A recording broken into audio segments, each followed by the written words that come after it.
Hi, everyone. This is Mary Kurek with Frontrunners Innovate, and I have a special guest with me today, Oscar Mhlongo. And Oscar is in South Africa, and he is many things. He wears many titles. He's an author. He is, he is a conflict resolution expert, which we're going to discover a little bit more about that. And then works with the African Union on some language projects. So we'll find out about that here in a little bit. With me is my co-host, Igweshi Augustine, and Igweshi is out of Nigeria and runs an NGO there and works with youth and youth development projects and programs inside the schools and does some curating of events around Africa, which is how he and I met. So welcome to you both. Nice to have you as we move forward with this. So Oscar, we're going to start with your background. And as I like to start with everybody, because we'd like to know where you came from in terms of your experience, you could start as far back as your childhood, whatever brought you forward and kind of planted you in the workspace that you're in now. So you have the floor. Hello, Mary. Thank you so much for the warm welcome. As you say, my name is Oscar, last name Mhlongo, which will be difficult for you to pronounce, I'm sure. So, but just a brief background. I'm from South Africa, born and bred in Durban. So I grew up in a very, very traditional home setting. So I come from people who value African values, in other words. Mm-hmm. So my mother and my father are very, very traditional. And then my grandfather happened to be a traditional chief in one of the rural areas here in KwaZulu-Natal. So I grew up with a very, very strong cultural orientated background. Mm-hmm. So in terms of my culture, because I'm Zulu by ethnicity. So I am familiar with the historical underpinnings and much familiar with the ideology behind the culture, and more especially with the overall background of the continent as well, in terms of the philosophical backgrounds, and the socio-political dynamics as well that are here in the continent. So I think that who I am today is based mostly on my background, which is very, very traditional and value orientated in terms of African ideologies and African literature and African historical underpinnings. That's fantastic. I can definitely see the thread of what brought you forward. Let's talk let's talk about the work that you're doing with the Department of Cooperative Governance. That is an interesting title for a department. So first explain what the department does and then what your role is in the department, if you will. Okay, well, the department oversees in terms of the traditional aspects of governance in South Africa. So in terms of the royal kingdoms, and in terms of the traditional affairs as well, in terms of development in rural community, mostly in rural communities, and making sure that legislation is actually followed when it comes to throne ascensions, in terms of the rightful successors to the throne, in terms of the traditional leadership dynamics.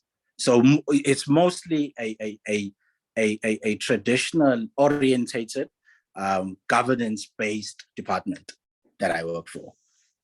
That's interesting, because I can get that because of the difference that you have there. You have the influential kingdoms, leadership of the kingdoms. Then you have the elected governing officials and that sort of thing. The dynamics have to be pretty interesting to deal with. Mm-hmm. So conflict resolution is sort of your title then as an expert. What does that actually mean and what do you do? Okay, well, just to give you a brief background of how it's all started. Hello, Mary, can you hear me? Yes, I can. Mm-hmm.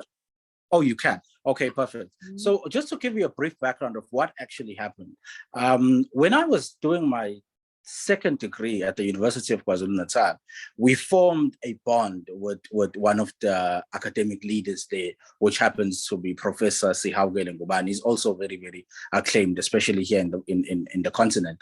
So I had approached him, and then I said to him that, Prof, you've mentored me so much. So I actually want to assist you when it comes to research projects, so that I'm actually much more familiar with what is happening in the continent, because he does a lot of African Renaissance work and some work as well for the African Union. So what had happened was, we were, as I said earlier to you, that in terms of the religious book that I co-author, he's the second co-author. Yeah. So what had happened is that we decided to say, let's start a research institute, and then we named this institute as Injulalwazi, meaning the philosophical underpinnings of knowledge. So what we do is that we look at what is philosophical in terms of African literature. So it's mainly a research institute that focuses on cultural underpinnings and African ideological values. So we formed this research institute, and then we were invited to actually apply for this role, to be under a task team of conflict resolution, of succession disputes, because there's a lot of succession disputes that are taking place in royal leaderships, in terms of who is the successor that needs to be that traditional leader in that particular, for that particular clan. So we were, and then we did apply, and then we were granted the position. So we have been allocated a number of matters, and we have finalized some of them.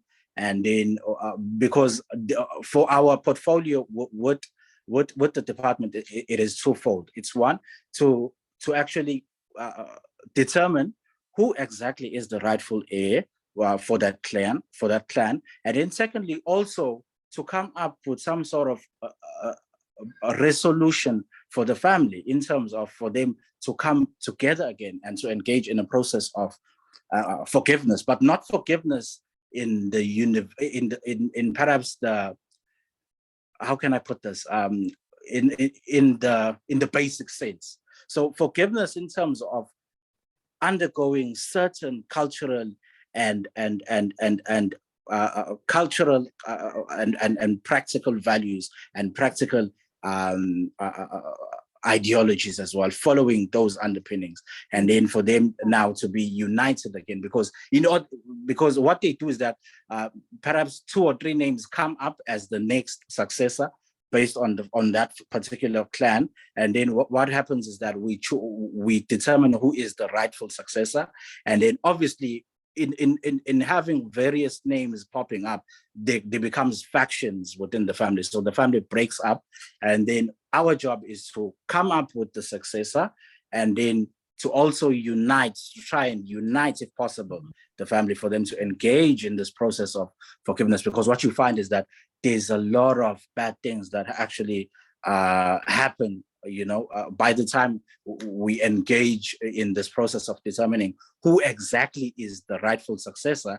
You find that there's a lot of bad things that the family members have done to each other. Is it a competitive situation? Is that why it's driven to that conflict? It depends. I think that it depends. Sometimes you find that, for that person who was there in the first place, the one now where a successor is required, you find that there were family members who were unhappy in the first place with this person ascending to the throne. Yeah. And then now you find that they want to engage in this sense of revengeful, process of actually getting back to, even this person that was there in the first place. I did not want this person to be in the throne. And then now I'm going to capitalize now that he perhaps is deceased or is removed, and so on and so forth. Wow. I think probably the natural question for some of the places in the world that don't deal with monarchies, and what, the importance of the families, the tribes, and that sort of thing, it would be for you to explain really quickly, though, what why that matters so much. Because we do know that governing bodies govern, but what are the powers that are creating some of the conflict that these tribal monarchies have? Okay, well, certainly. Well, with us here and I think my brother, they will also attest to this. With us here in Africa before colonization or our contact with the West. So there was a lot of kingdoms. Africa was actually divided in terms of kingdoms. So you find that, yes, that was tempered with when it comes to our contact with the West.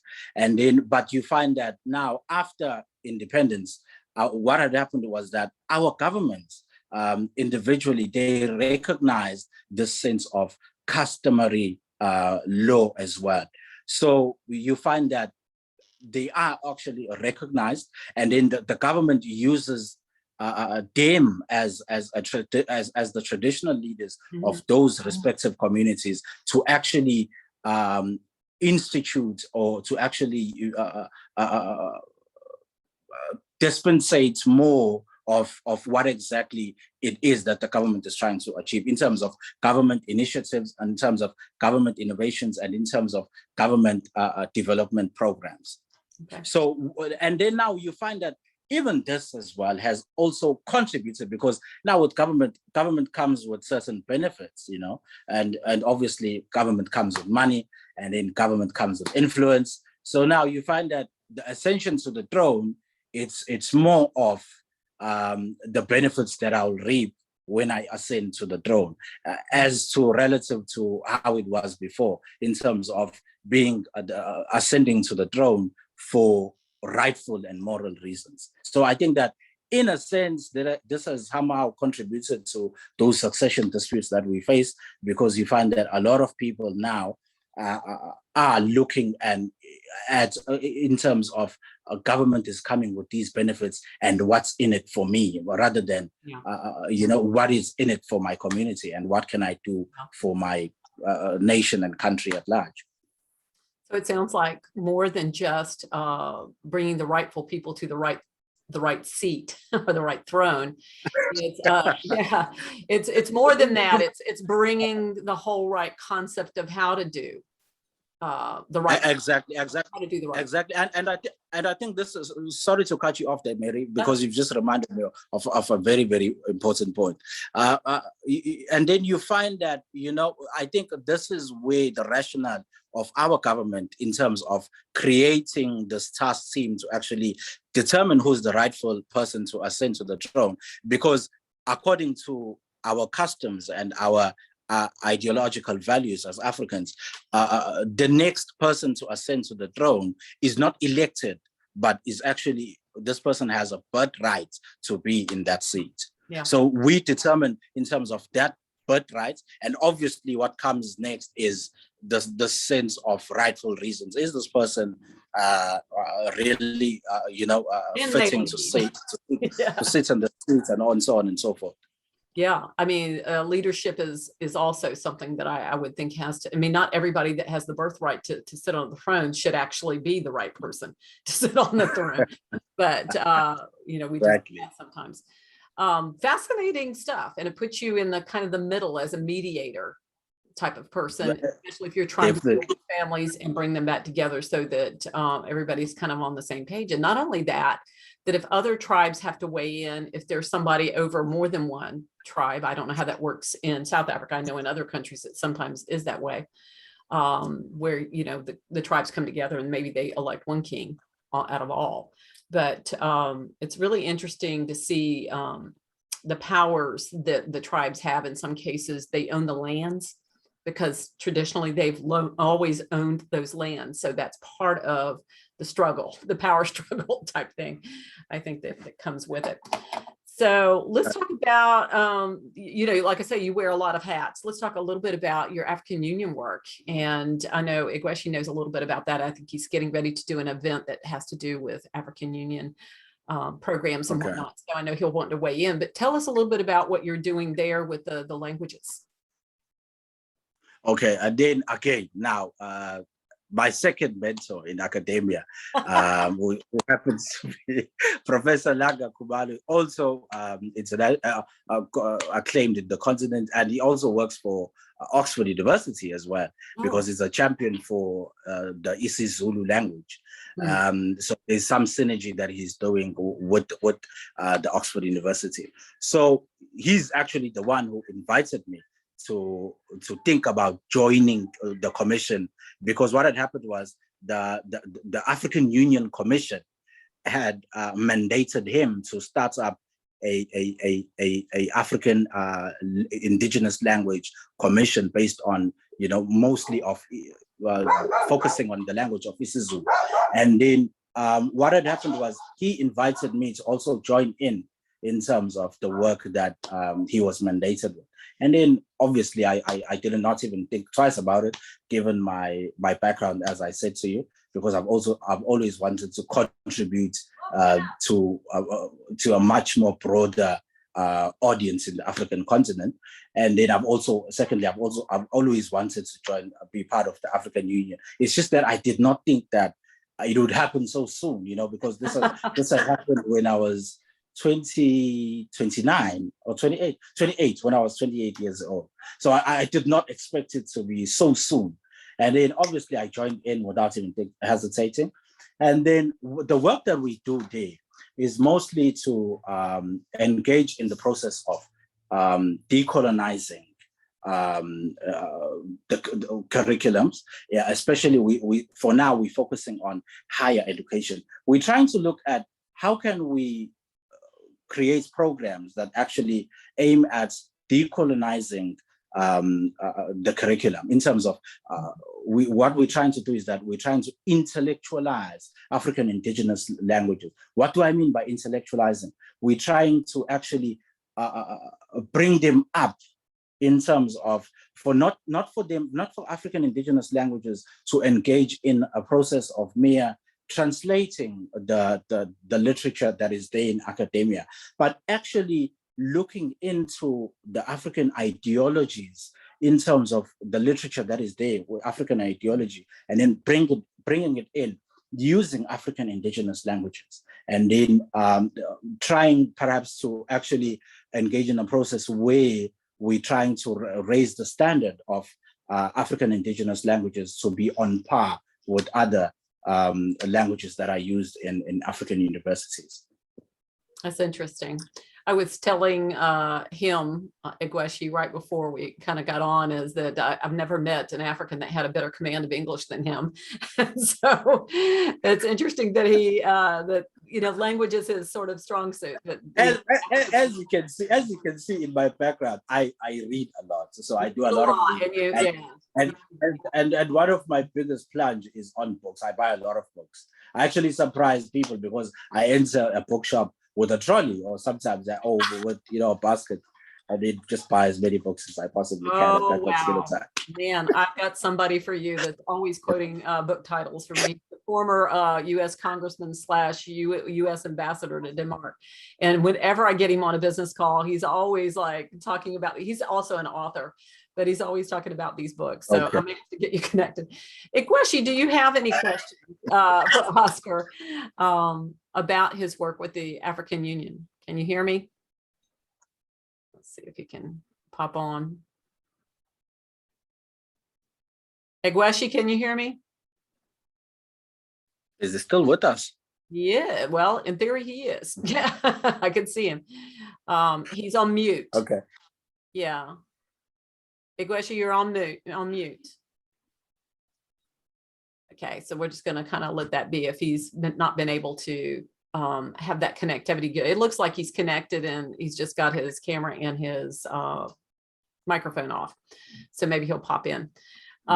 Let's go on and talk about the books. This is exciting. So you've co-authored one and are you've just authored another. So tell us a little bit about those. Okay, with the first one, which is the historical background of the St. John's Apostolic Faith Mission Church, it's actually a very, very big church. It has a membership of more than 9.7 million members. So it's a very, very Afro-centric based church, because their leader was a prominent leader who did amazing things for them in that church is a father, the late father, Masango. So what had happened was we were approached with the first professor that I mentioned, Professor Sihawel Ngubane, by the church to actually write something about this amazing man. And then what we just did a lot of research, visited the church, and then went when the likes of their leader, Baba Masango, and others as well were being commemorated in the church. So we did a lot of research there. So it's just mostly just a background of the church. What is the church about? The leaders, the background of the leaders, and the values of the church. And then that's the first book. And then the second book is on Ubuntu. So I'm trying to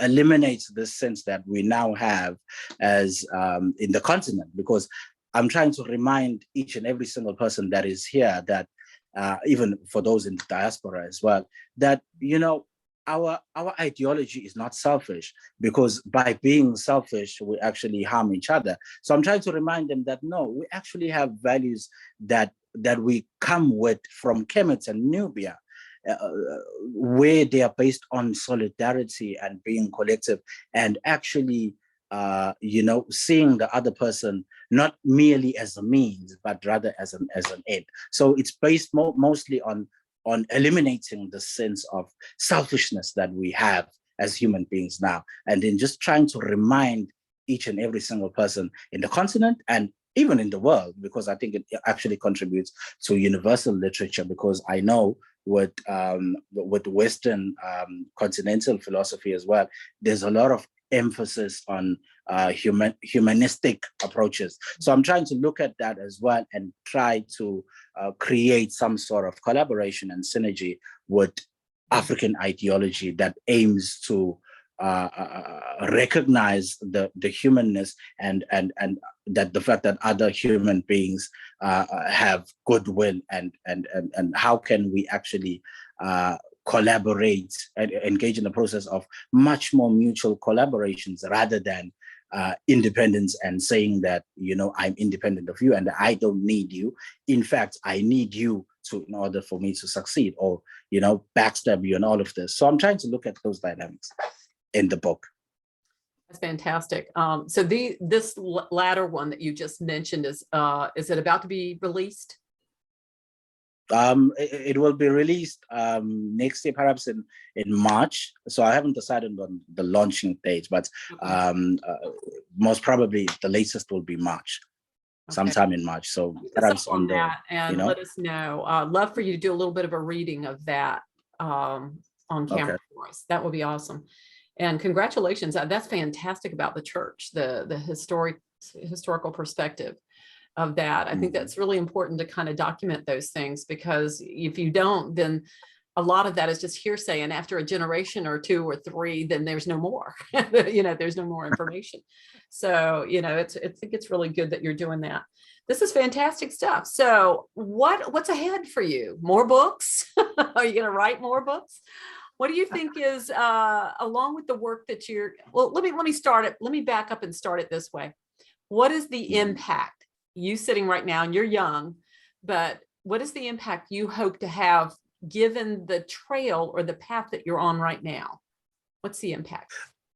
The impact for me is to go back to what His Excellency Kwame Nkrumah, who was the president of Ghana, what he said in 1963 when our head of states, about 31 or 32 of them, gathered in Ethiopia, in Addis Ababa, to see a much more united Africa in terms of the continent. So in Africa, there is one continent that has one voice and one passport and one economy, and to just elevate the status of Africa, number one, and then number two, to actually see a much more peaceful Africa, because there's a lot of coups that are currently taking place, here in the continent, and there's a lot of religious wars as well. So there's not much harmonization that is happening, and collaboration and tolerance and religious tolerance that is happening in the continent. So to see a much more peaceful and prosperous Africa in any way that I can contribute in. Oh, I think for me, that is my ultimate goal. what a great lead in for the next question. Who do you need to help you get there? I mean, where do you see it? You are a perfect example of how somebody can impact policy and governance. And whether you become part of the governance yourself, which I could so see that happening, or whether you're one of those that kind of creates the grassroots policies and sees them, writes them, and gets them into the right houses and right places. So what do you need? How you see yourself getting there is going to tell us who you need. But just off the top of your head, what types of people do you need to help you get there? Well, I need smart people for one, number one, and I need people of goodwill and people that are actually who prioritize the next person rather than themselves. And then I need people who are actually concerned with what is happening in this continent, in terms of the poverty that we see around us, the coups that we see, the religious wars, these negative dynamics. People that are actually aware, and people that are actually concerned, and people that are actually doing things to actually counter these negative issues that we are faced with here in this continent.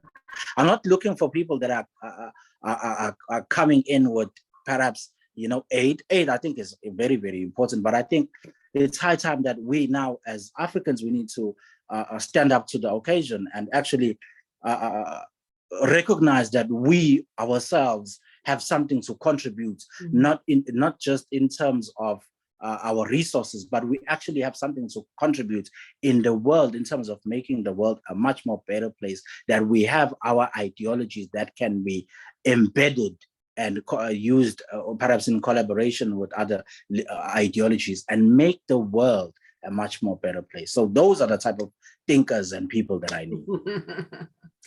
Oh yeah, emphasis on thinkers.